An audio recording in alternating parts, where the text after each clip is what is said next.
much for being here, all of you, and thank you, Anna Teos. It's a real honor to have you here, and it's a real honor to have you here as well, Fabrice Samyn. So I'll introduce myself very briefly. My name is Joana P. Neves, or Joana P. Neves, more specifically. I'm a Portuguese curator, independent curator and writer. I'm artistic director of Drawing Now Art Fair. And I have a podcast as well. I'm also a podcaster called Exhibitionista, so go ahead after this. You will immediately listen to it. And I have the honor of being here to stimulate a conversation. I mean, let's face it, we are going to talk about birds. That's really what kind of brought us here together. So as I was thinking about this conversation, I was looking out the window and I was looking at my neighbor's cat, who thought he was chasing a magpie, mapega, but actually the magpie was taunting him. He thought he was the master of the situation, but the magpie was really making fun of him. You know, I think I could almost see her laugh. She was almost laughing. And then meanwhile, my two cats were looking at the tree. We have a bay leaf tree. And they were completely mesmerized by the two newcomers who had just arrived, these two beautiful pigeons. These grey, beige, white pigeons who were making their nests, almost as big as the smaller cat, who was kind of recoiling and looking at them. And birds are powerful. They really are. They're intelligent. They're incredible creatures. And thank you, Fabrice, for making me read a book by Vinciane Desprez, where she explained that birds are not territorial like we think. They choose the best place, up a tree or somewhere else, from whence the sound can be the most beautiful sound and project the better. So birds kind of brought us together here. But first of all, the person who really congregated all this this kind of mismatched and beautiful audience that you are here is Fabrice, and we're surrounded by your paintings.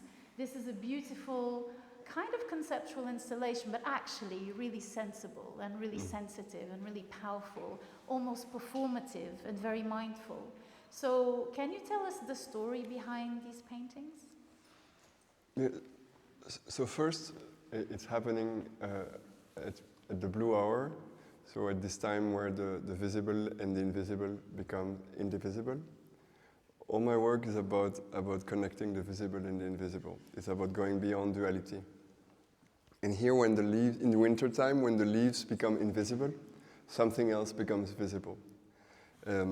So I'm obsessed with that, as I am now working on a new mortuary place, a place where we can gather and also host our grief when we lose someone in beauty.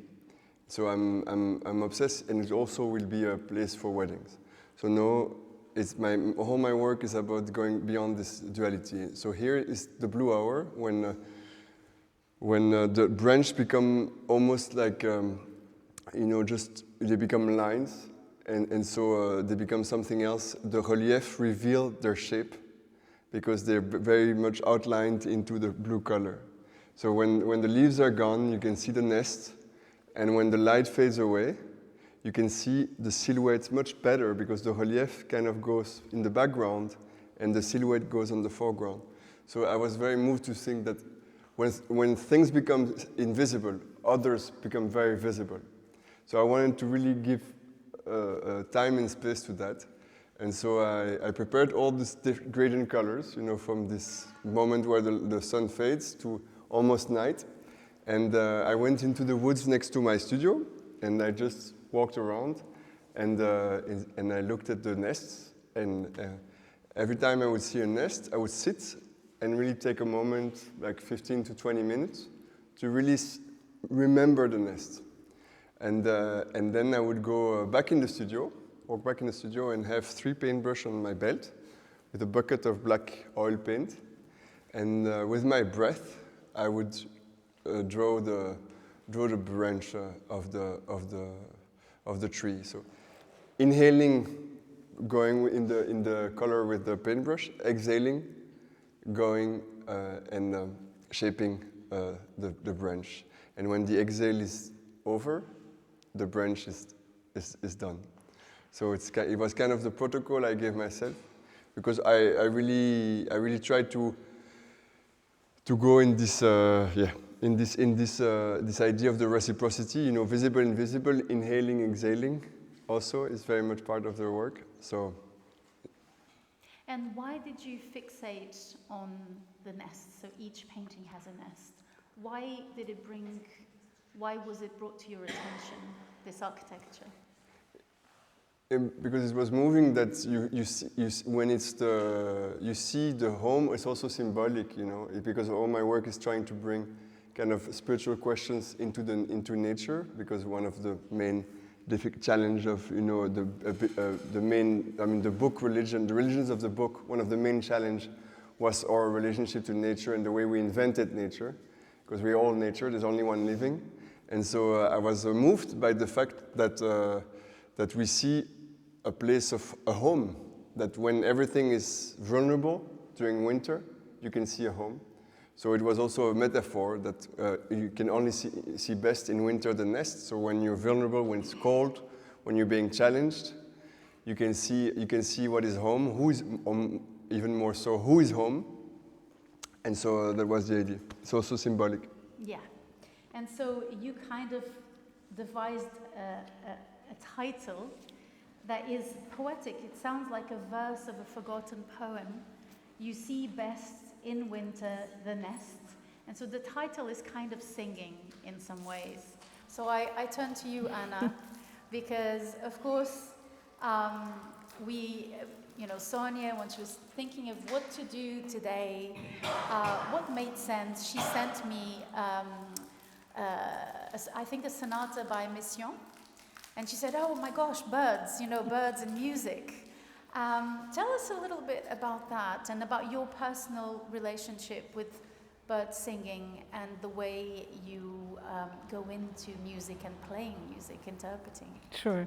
Well, thank you everybody for being here, and thank you, Sonia, for inviting, and you both. It's a pleasure to be here with you. Birds intertwine with my own personal history, and thankfully you talked about Messiaen, because that's kind of my starting point, as weird as that might seem. When you said at the beginning that we are gathering here because of birds, I would dare say we're gathering here because birds take us somewhere else. Birds take us to some natural spaces that we have a difficult time finding in a city like Lisbon today, with all these traffic jams and rushes and all of that. So I think Fabrice is passionate about going those places, and I am too. So when I was very young, I was 12, I started going with a bird watching group. I was bird watching, and I would do that in a very regular manner. So we would go, at first we were going once every 3 months, and then at the end, when I was about 22, we were going at least once a month to different places, and work like as close as possible to the way an ornithologist would work. And so when I was in my last year in high school, I had a very hard time. My parents are here, they can testify to that, because for the whole year I was just like, okay, what am I going to do? Am I going to follow a career in biology? Ornithology. Ornithology, clearly. Or am I going to become a pianist? And I just couldn't make up my mind. And I'm a very organized person, so I was, reflecting what is the advantages of this and the disadvantages and all of that. And my head could not bring me to any conclusion. And so one day I was in a very beautiful building with a view, a beautiful summer view. I could see the castle here in Lisbon, and it was so peaceful, and the sky was blue, and I closed my eyes and I thought, okay, I've done my homework. I've thought about this for a whole year, so I'm just going to trust my intuition. So I'm going to close my eyes, and whatever comes up, that's what I'm going to do. And piano came up, so that's what I chose. But I'm so glad.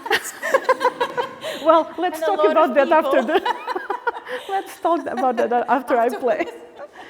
So anyway, but birds stayed with me, and this need, it's more than it's like an urge to be into nature, to be within nature.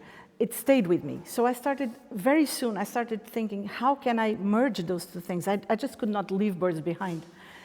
And as I was studying here right in front of us at the Lisbon Conservatory.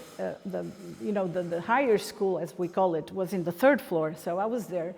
And someone told me, you should go there, go to the library and search for some Olivier Messiaen composer. You should look into his works because you like birds, and he wrote a lot about birds. And I was totally unconscious, so I just went there and I was like, oh my God. Finally. And there were I found Catalogue d'Oiseaux. There were 13 pieces organized in 7 books. And I looked at it and I said, wow, this has been written for me.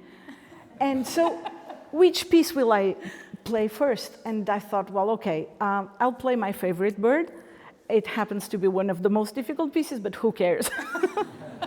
So I just took the book and I started there. And then from then on, we're talking 1991. From then on, I just started digging and digging on bird music or music inspired by birds, because there are many different tendencies, as I'll explain along. But so I've been doing it. I've worked with ornithologists, doing different types of projects together, and it has been a real pleasure. So that's my way of making my 2 sides come together. Wow, what an incredible story. Yeah, it's fun. Little did I know that it was going to be so spot on. Yeah, it is. Speaking about birds. It is. That's absolutely incredible. So when you chose your favorite bird, I'm sure that everyone here is asking themselves which bird Which bird is that? Yeah. Well, that's a bird which In French. In French. Ça s'appelle le courlis cendré. Latin name Numenius arquata, Portuguese name Maçarico real, and English name curlew. Oh, okay. Okay? So, yeah, it's a very, very beautiful bird, like a big bird with a huge beak like this. And I used to go very often to Estuário do Tejo, so to this marshland. And this bird has such a beautiful song, and it would sing all by itself at like 4 a.m. in the morning. And I remember me and 2 other colleagues, we would wake up at 3 to go to a certain place to hear that enchantatory sound. It was so special. And Messiaen had captured it in such a powerful way, because in this one musical work, the curlew had big solos to start with, and then you could sense everything that was going around, some other birds, but also the tide coming down, and the water tide and the night, just it like by the sea. It lives by the sea. Okay. Yes, and just the way you capture the different phases of light at that period of day. Messiaen, with his piece, he's always also portraying different times of day. Okay. And this is not the piece I'm going to play today, but that's the first piece of him, by him, that I played.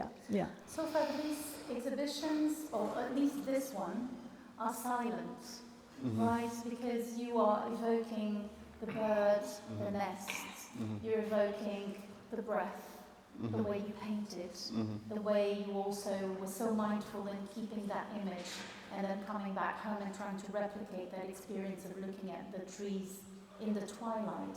And there's a piece downstairs that has a bird feather. So tell us a little bit about that feather, but also about the state that you were thinking of for us, actually, all of us, to go downstairs and maybe be part of that piece in silence. Or maybe not. No, I mean, it's an invitation. Everyone is free. So the carpet the piece is called "To Sit and See Light as a Feather," because in English, light has a double acceptation. It's not heavy, and also the light as we know it. And so I wanted to create a space a meditative space where you could actually sit on the blue hour, sit on this verge of being reminded everything that makes us appear is also slowly making us disappear. The force of life that makes us appear is the same force of life that will make us disappear, and it's dear to my heart to be always reminded of that. So that blue color is all about that. So when I sit on it, it's this invitation, and the stool is made out of apple tree that is part of a big sculpture that I did called the Fallen Tree of Knowledge. So it's an apple tree completely eaten by worms that I gilded with recycled gold from computers. and I called it the fallen tree of knowledge. And from that, I created different furniture, and this furniture is a assembled little stool in which you sit, and you're reminded that you're made of dust, and to dust you will return. And I like to say, to dusk you will return, because you return to dusk, but it means that it's all about the cycle. But also to light, you will return. This is why I like to. The worm went back to the bird because probably the bird ate the worm. Yeah. So there's also the cycle of life. It's true. You know that? It's a really good question. I never actually I should have made a really more like precise connection. Thank you for pointing that out. About which bird is eating the insect that I'm concerned. So the bird downstairs is a parrot from Amazonia that is actually threatened, as we know, as I'm starting a research there on the problematic of gold digging in Amazonia and all the mercury poisonous that's going on there for everything, all the ecosystem. And so it's set on the bone of an arm, human bone of an arm. So reminding us that we made of the gravity, but also of something that can, tame spaciousness. And maybe that's more of my spiritual, acquaintance. But everyone can connect it the way they feel. It's right. There's so many animals in the exhibition. It's really useful to see, and also you kind of start thinking like what connects us and what differentiates us from them. And we were talking about the breath, and I was wondering, the breath in animals, in birds particularly, is it something that is included in a piece that is inspired by birds? And also I was wondering, when you play the piano, what does that do to your breathing? Is it akin to what happened here? And maybe I think I'm more interested in the second question first. It's interesting. Okay, yeah. Let's start with the second question. I usually tell my students that even though we pianists are not wind instrumentalists, so we don't actually need our breath to produce sound, we do need it. Yeah. So one of the biggest mistakes we can make as a pianist, and I have here someone who can confirm that too, is not to breathe. If you hold your breath, you cannot express yourself. And then as a pianist, you need to find how to translate the natural movements of your breath and how your breath shapes the music, because it does. Wow. One thing is when you play something just like mechanically from beginning to end, everything perfect. The other thing is when you breathe with the music the way you would just breathe to survive, to be yourself. So then our job is not only to breathe, but also to breathe mentally when we read the score, when we interpret the score, but also to breathe with our hands. So I usually say to my students that you need to learn how to breathe with your wrists. So sometimes you exhale, sometimes you inhale, and that's how you actually make the music sound, in my humble perspective. So the gravity, so you feel that the gravity of inhaling and exhaling Absolutely, yeah. Interesting. And what about, so the birds have a different anatomy to us? Well, that's a very interesting question. Most of the music I'm going to play is like most Western music dedicated to birds. It's more an evocation of the poetry that birds convoke in us. But some specific works, like Messiaen's, for example, they tend to be literal. They try to be literal. So what would Messiaen do? He would go out in the fields. That he had a very elaborate process. And I'm talking about this because I'm going to get to your question, to the anatomy of the bird. So he would go out in the fields with his wife, with whom I had the enormous privilege of working. And he would go out with her for the sessions where they would just watch the birds, hear the birds, and he would take some music paper and write down what he was hearing, which is totally impressive for whomever knows solfège. It's such an exercise. It's almost incomprehensible how someone could do that. But he was not happy with that. So she would record with a tape recorder the same bird song. And when they would go home, he would transcribe this bird song from the recording. And then he would work both together and come to a synthesis or something that he actually could use in his music. Now, where do I come to your question? He was well aware that birds are much smaller than we are. They have totally different anatomical characteristics. So when we hear their voice, they're very often in pitches that are very high for our frequencies, for our normal frequencies. So he would do this kind of translation. He would bring these frequencies to normal human Occidental instruments, Western instruments range, but he would correct the speed, because the speed, of course, when you're much higher, it's much higher. So he would... I missed it. So when the speed is much higher? Let's say the bird chatters like... It's very high in the register, and it's also very fast. Yeah. So when he translates that to the modern piano or to any other instrument, he would do it a little slower and in a lower register to make it proportional. Okay. You know? So the speed and the highness was brought together. Yes, okay, yes. And then he actually used this procedure to, in a sense, he renovated musical language and style in the middle of the 20th century. And many of his students became extremely prominent, like Pierre Boulez, Karl-Heinz Stockhausen. We have here someone who knows much more about that than I do, because he studied with Karl-Heinz Stockhausen. And they were getting really prominent in the 50s, and their post-serial way was the way to go.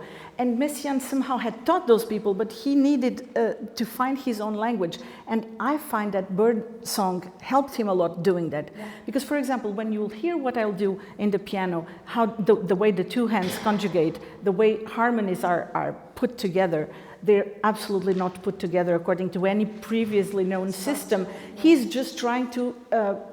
through harmony, trying to evoke the timbre of the birds and to modulate this timbre, which is an incredible process. I mean, I don't want to get too technical, but I think with the piece I'm going to play, you might understand it. But I have a question. So do you feel that the translation was not faithful? No, it was not like more like a mental protocol or a thoughtful protocol than it was a sensing protocol, or do you feel like when you're hearing a bird and then when you're hearing the composition, you feel that there's something there that he managed to translate, or you think it became something else? It was just a strategy. No, it is a translation to a certain extent. Now, there's one thing that's really important to say, that when he translated, he wrote a lot for the piano because his wife was a pianist, and she was a very big influence and someone who really devoted all her life to his music. And in fact, the piano has keys, as you know, and the distance... They were collaborators. Yeah, well, whatever. So the sound distance between these keys is standard, which is not the case with the violin, for example. The violin can make no matter what space between two notes. We cannot do that at the piano. We have a standard set of notes which are distant apart from a certain length.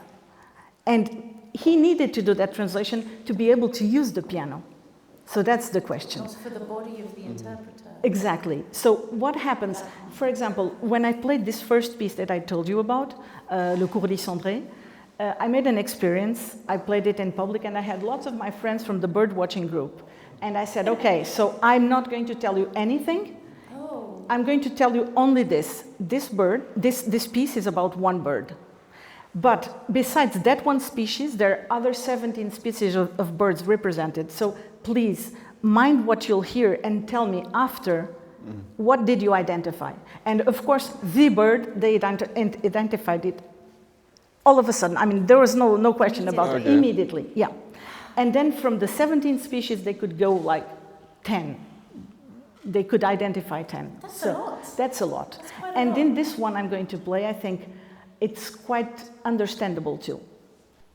I'm really interested in the notion of interpreting, because we were talking about Messiaen and his wife, and how she in some ways also supported this project of his that was quite crazy. If you think about it, it's such a crazy project, and how they kind of worked together, but in some ways being a pianist, you are an interpreter. Of course. But at the moment in contemporary art, we're kind of redefining the role of the artist as well. Do you consider that you also kind of in some ways when you did these paintings in particular, did you think of your role in all of this? As an interpreter or as a translator, as someone who was kind of trying to get closer and stepping out of your humanity and maybe going into another state? How do you see yourself? It's a very challenging question. Thank you for asking it.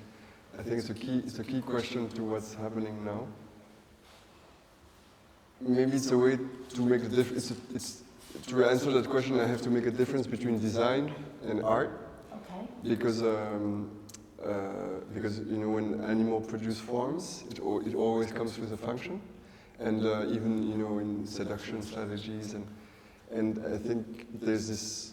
For a long time, that's a personal way to see it, but for a long time, design was concerned, when it's an ethic design, it's concerned about form design, how does the form and the function meet together, and then process design, if you're responsible, you say, okay, am I going to bring this wood from Poland, this rubber from Congo, or how many times the boat has to turn around the planet to bring that object together, how can I make it the most conscious, sustainable? And third is the system design. For instance, you build a building, is it going to host, is it going to be hospitable for birds? Is it going to be, what product you will need to clean it? Is it going to be dangerous for your health? A system design, how does that collaborate with other living beings and until it's recycling?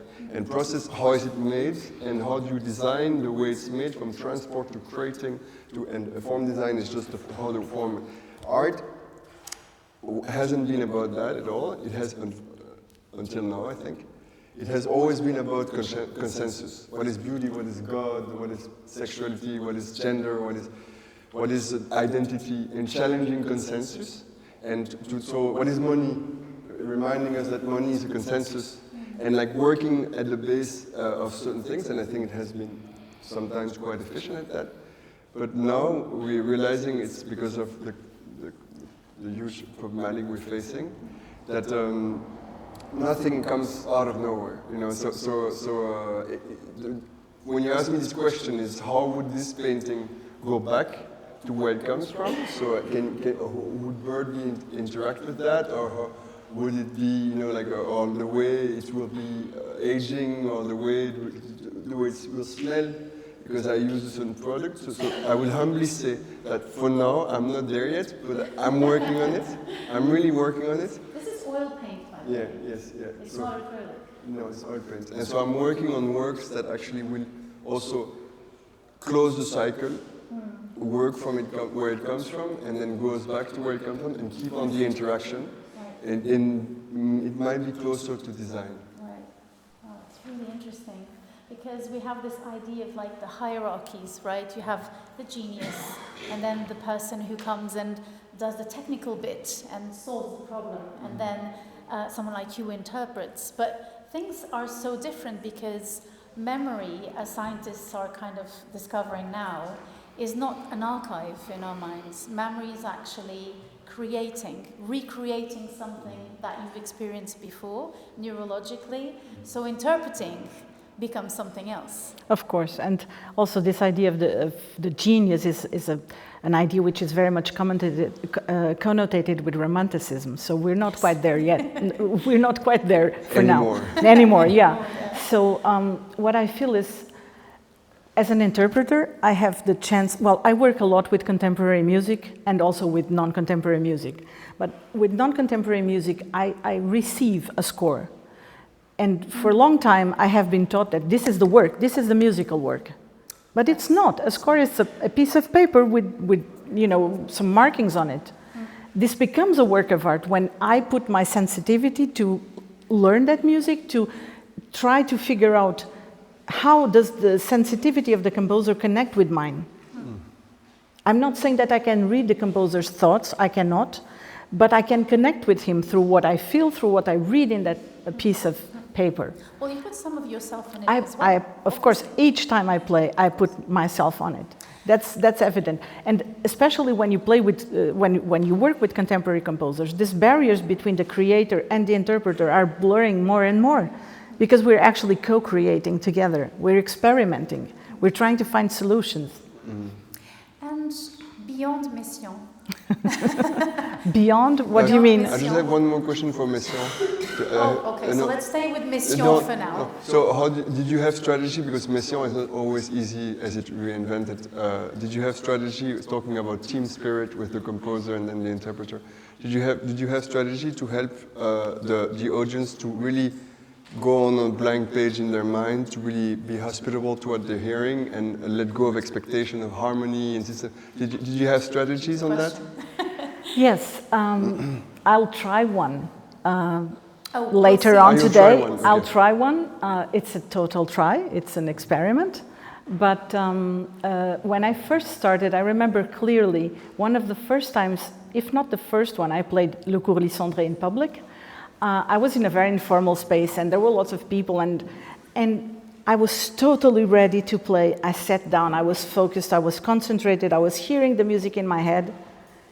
And all of a sudden I thought, I'm so stupid. There's a whole film going on in my head because I know the story of this piece, but they know nothing about it. How can I even imagine that I'm going to deliver this music without giving some cues so that people can, be with me, stay with me? And I was a little scared because I was also told in my traditional education that you should not speak before you play because then you're not focused on your music. You're out of it. Yes. And I thought, I don't care about that. So let's try. So I was totally focused. I stood up and I started talking to people. And I just, as I was doing that, I remarked this gentleman here, or my colleague with the green shirt there, or Beatriz with the white shirt there. And all of a sudden, the public, that scary entity, became a group of friendly people who were there to listen to me. Now I see you all differently, by the way. So from that moment on, I thought I should never again do this because the recital setting is really a 19th century kind of setting. So you go to your place, you do what you have to do, and they're there. I did not want that to happen anymore. So there's not me and they. It's like we're here there's a connection. We're here, we're gathering around something. So I'll try to do that. Okay, I don't want us to take too much, just one last question, because we need to listen to you. But beyond mission, not beyond as in we surpass him, but in other areas of music, do birds come in? Did that very special relation you have with birds also initiated other relations with other composers? Oh, that's for sure. I go back to my dear friend there. Jaime Reis, he's a composer. I've worked a lot with him. I've worked a lot with lots of Portuguese composers from our time. That's a great privilege, not only Portuguese, but especially. And with Jaime, for example, we have explored a little bit music based on biological models, so beyond birds. Wow. Yeah. So one great work of art that I love by Jaime Reis is called lysozyme synthesis. So lysozyme synthesis. So it's about the synthesis of a protein. Yeah. And so it's based on a biological model. And of course, then I got a big interest in insects and music, or forests and music, and so many different avenues to explore. So, thank you so much. Thank you so much, Anna, to honor us. No, thank you. Thank you, Sonia, and thank you, Joana. And thank everyone who's here. Yeah. Now, should we just say how things will... Will you do that, or should I do it? Okay, yes. So now for the recital, I'm going to be playing downstairs. And for those of you who have a very perfected musical and acoustical ear, please don't be surprised. Of course, there's lots of echo here.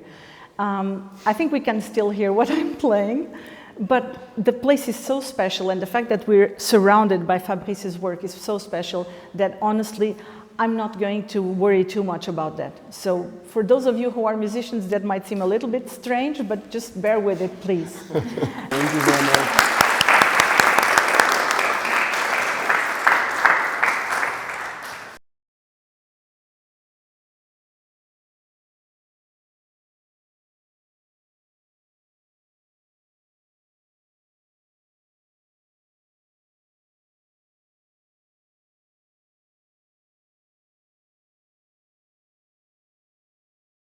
So now I'm going to drive you through, I don't know, 3 centuries, 3 centuries of piano music focusing on birds. But first I would like to say, I won't talk a lot about Middle Ages because our biggest Portuguese specialist in the field is right here, so I'm getting really, really nervous.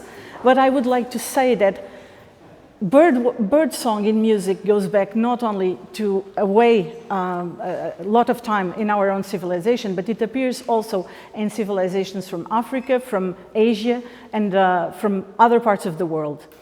In our case, ever since the Middle Ages, we have been concerned with representing, portraying birds in music. If I think of some troubadours, for example, I may say that the lark, generic lark, because of course there are many different species of larks, the lark and the nightingale have been portrayed since the Middle Ages. And in this troubadour song, in their text, in their poetry, those were evoked in a very human-like manner. They were used to evoke, springtime and therefore love. And it's funny that we're going to bring some springtime to this exhibition where Fabrice focused on winter. So when we get to the Baroque, and the first piece I'll play for you dates back to 1724. It was published in France. It's part of a larger group of compositions by Jean-Philippe Rameau, which is called Pièces de clavecin. We will find, I think you will understand how he portrays birds. There's a certain virtuoso quality to it. There are certain intervals that come again and again.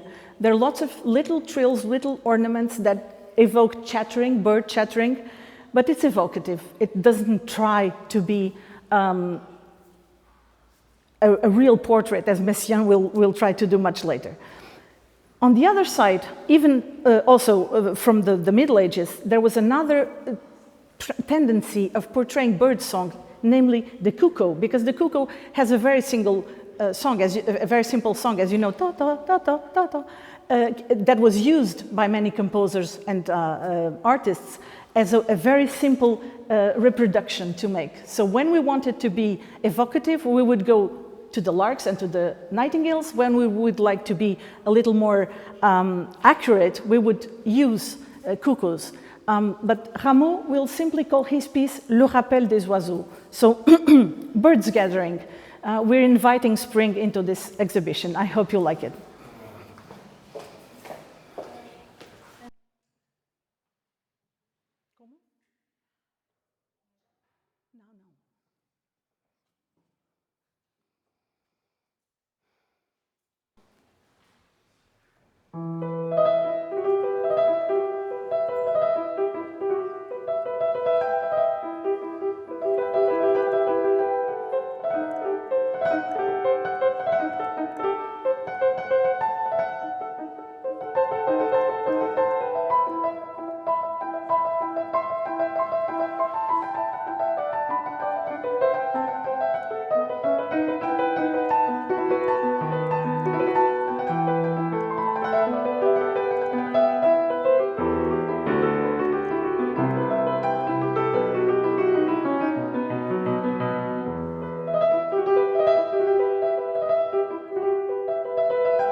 Desculpem, tenho aqui uma nota a aprender.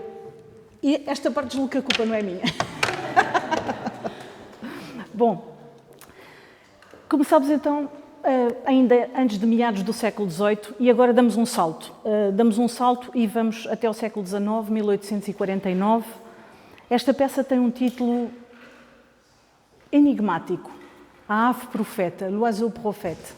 Faz parte de um conjunto de cenas da floresta de Robert Schumann. E eu, para enquadrar, queria apenas dizer que estamos numa época em que a natureza já não é domesticada como foi, por exemplo, nos jardins à francesa do século precedente. A natureza é imolada no seu estado mais selvagem, mais indomado, digamos assim.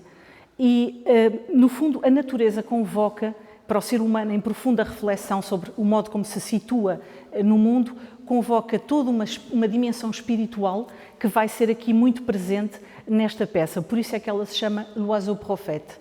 Eu penso que a própria peça é tão enigmática como o título que tem, por isso espero que gostem.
continuamos, saltamos poucos anos, 1862, 1863, continuamos numa veia muito espiritual.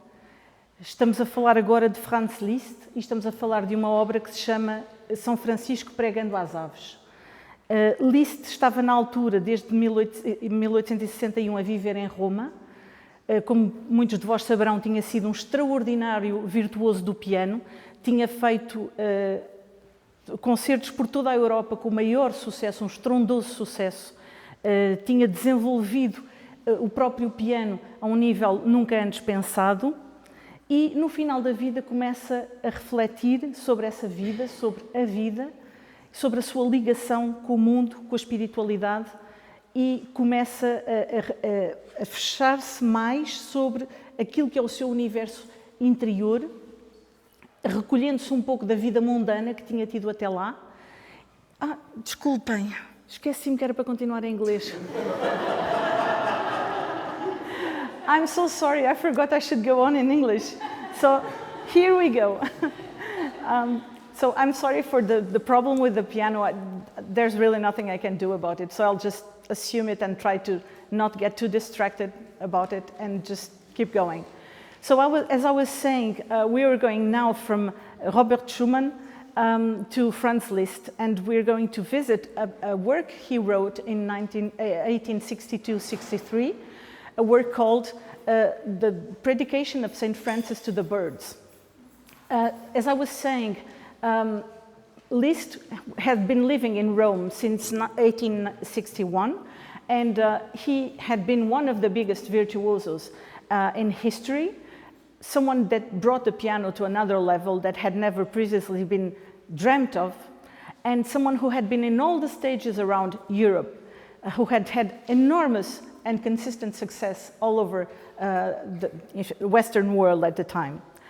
Now, at the end of his life, he focused much more on his own persona and with his relationship with transcendence than in the first part of his life.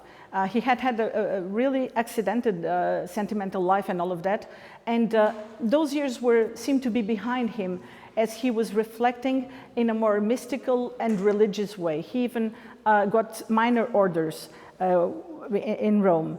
So where he was living since 1861 in Rome, he had a marvelous view over the countryside.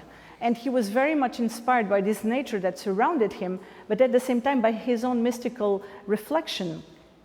He was inspired also by a magnificent painting by Giotto in Assisi, which represents this predication of St. Francis to the birds. And Liszt took this subject and treated it in a very delicate way, I would say. As you will hear in this piece, you'll have, you're welcome to sit on the floor, lie down, whatever.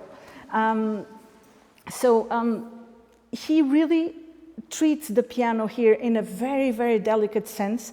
And just to guide a little bit your hearing, there's going to be a first part in which birds are portrayed in the high register of the piano, and I think that will be very evident to you. At a certain point in the piece, you will hear a voice, and Liszt does this very often in his works, a voice that sings, almost as a recitativo, a voice that speaks at the same time.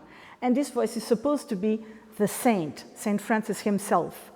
Of course, he's accompanied by a little bit of chattering by the birds, but of course birds are more silent because he's speaking. Then his voice evolves into a kind of religious chorale, so several voices, but you can imagine that you're in a church at that moment. And at the end, we will have again the birds coming back over the voice of the saint. So this is a magnificent piece, and I hope I can go through it with this.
mais salto adiante. Okay, again, I started in Portuguese. So another leap ahead, and we find ourselves in 1905. So as you well know, during the 19th century, we woke up for the Industrial Revolution, and we got more and more concentrated in cities with a view of factories, with a view of towers, with a view of expanding cities, and with less view of natural spaces. Those natural spaces started being idealized. Just think about what Monet did in France with the parks, how he portrayed those parks, those sanctuaries of nature within spaces so much more urbanized than before, how he did that in his paintings. Well, Maurice Ravel wrote a cycle called Miroir, and he used to say that this piece, this particular piece, Oiseau Triste, which comes from that cycle, is probably the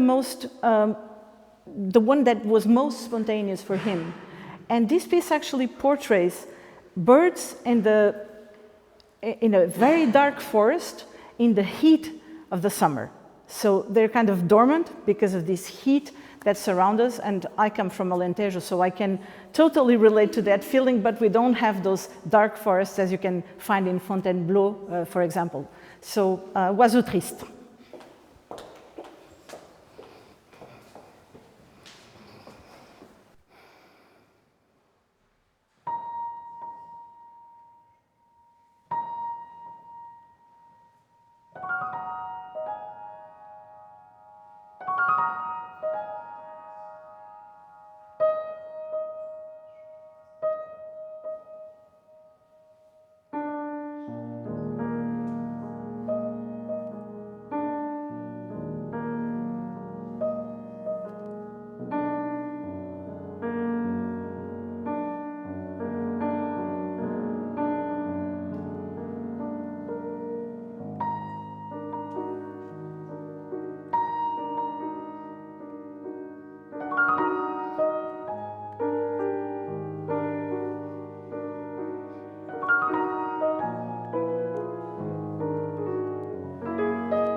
Bom, agora chegou a vez de todos vocês trabalharem um bocadinho comigo. In English. Now it's the time for you to work with me, if I may ask your cooperation. So I would like to do a little exercise. We've talked a lot about Messiaen so far. I'll ask Carolina to help me a little bit with our technological business. And then I'll tell you what I would like you to do.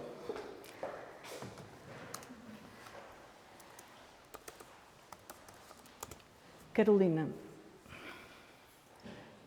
let me check if we're all right. Okay.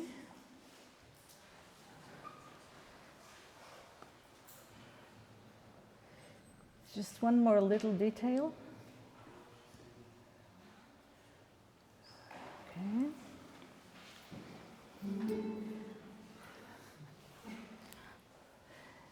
Okay. So I've told you a lot about Olivier Messiaen. If you want to, well, let me proceed. Olivier Messiaen is seen there in the photo with his wife recording birdsong in France. So I've talked a lot about Catalogue d'Oiseaux while we were talking with Fabrice.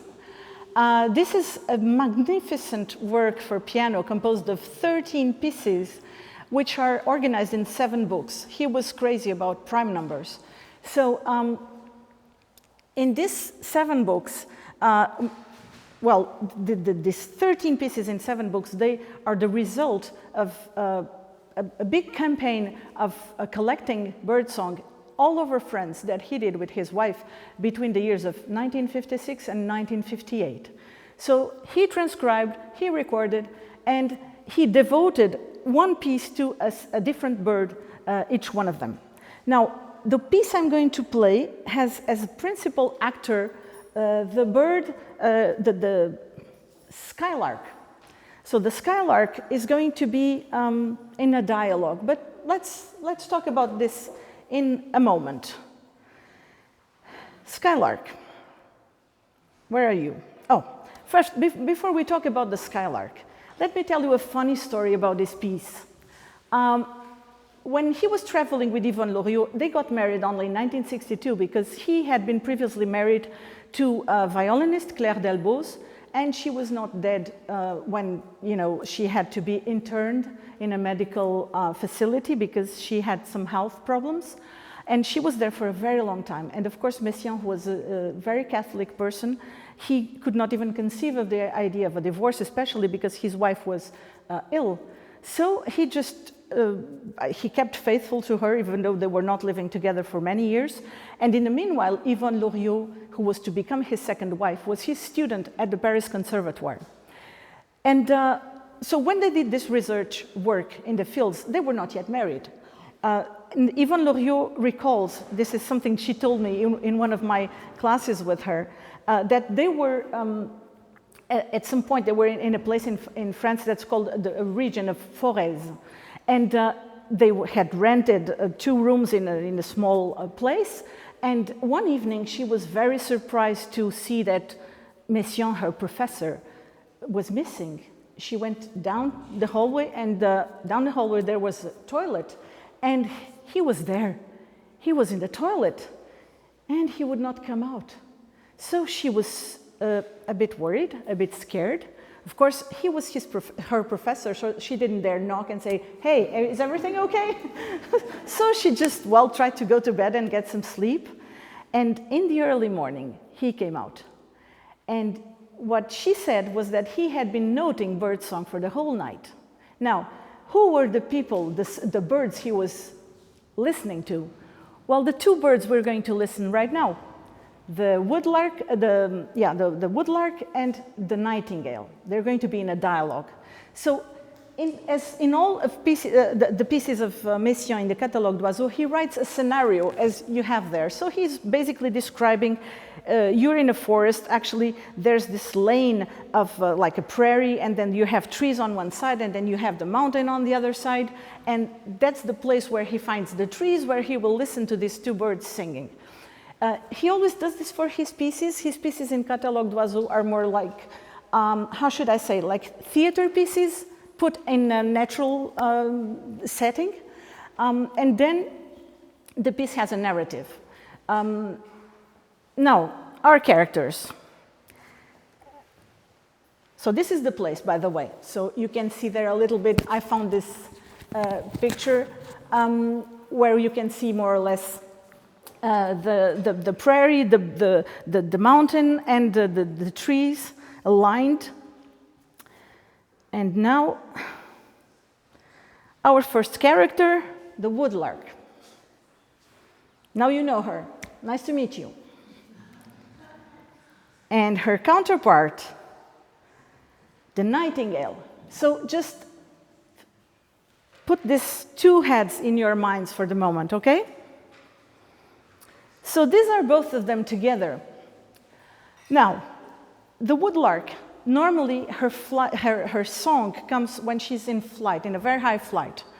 And she also stops on top of trees to deliver her song. And what happens in this song? Now, please pay very close attention to what I'm going to say. You have a high note, and from that high note she does taro, taro, taro, taro, taro, taro, taro, or she stays in that high note. So everything starts from the high note, okay?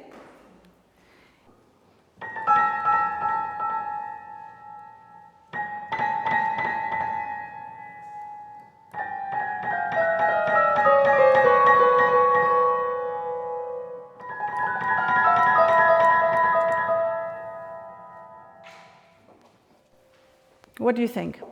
Is there a connection, or I'm just totally inventing things, making things up? Can you hear the similarities? Yeah. Really? Okay. So now our other bird, oh, no, let me tell you something really, really important about the woodlark. So the woodlark, her song comes from a very high note. She sings in a very high flight, or where she's perched in a very high tree. So for Messiaen, this is the voice of heaven, okay? And he was very religious, as I already said. So the voice of heaven is like an angel, and an angel connects you to the transcendental element. So this is what birds do to him. And the woodlark has a very special role to play in that mythology, let's say it like that, okay? So the woodlark, the voice from heaven, okay? You've got it, yeah? Everybody has got it, okay. So now, this little bird here, the nightingale, let me show you.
Okay, so now this little fellow is much different, isn't it?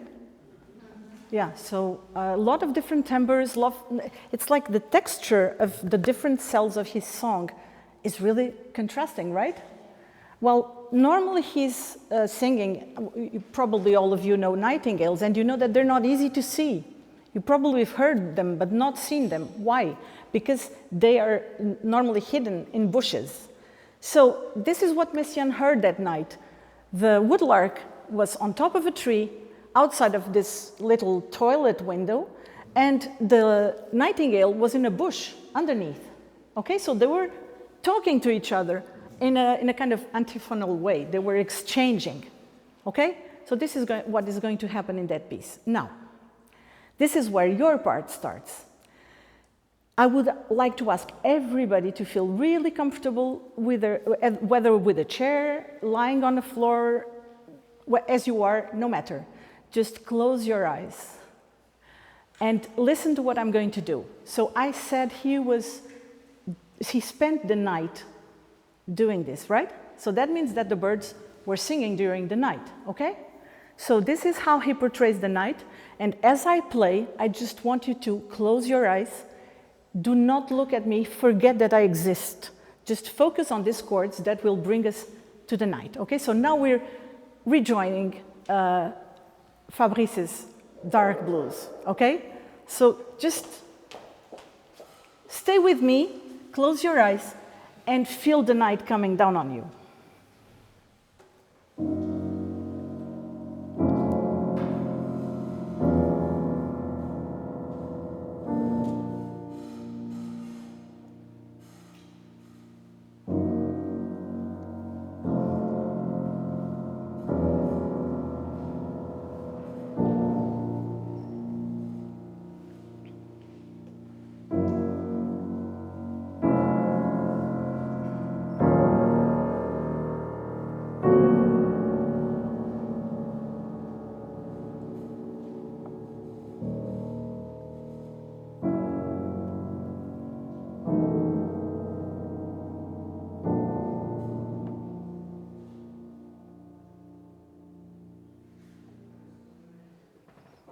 Okay, so this is the setting.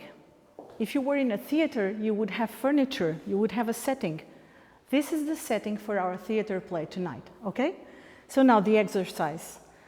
I will play the piece from beginning to end, and I just want you to, just as I said, lie down, sit down, close your eyes, feel comfortable, and just put yourself in that place. Hear the night coming over you, and try to figure who is speaking, just as simple as that.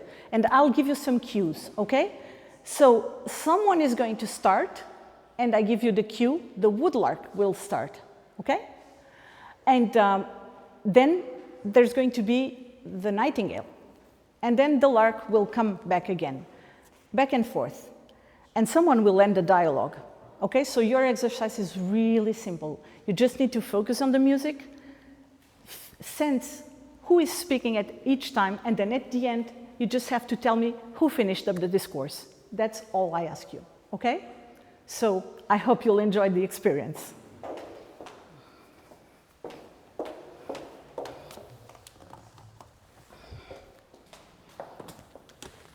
And don't look at me, I'm not important at all.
Wait a second.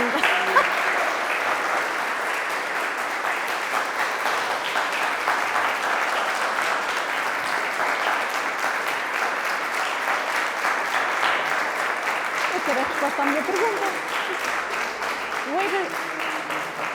Wait a second, please. Don't you just think you're going to leave with that? I asked you a question, I want an answer. I want an answer. So who finished the conversation? Which bird finished the conversation? Other opinions? The lark. Yeah, the lark. The lark won.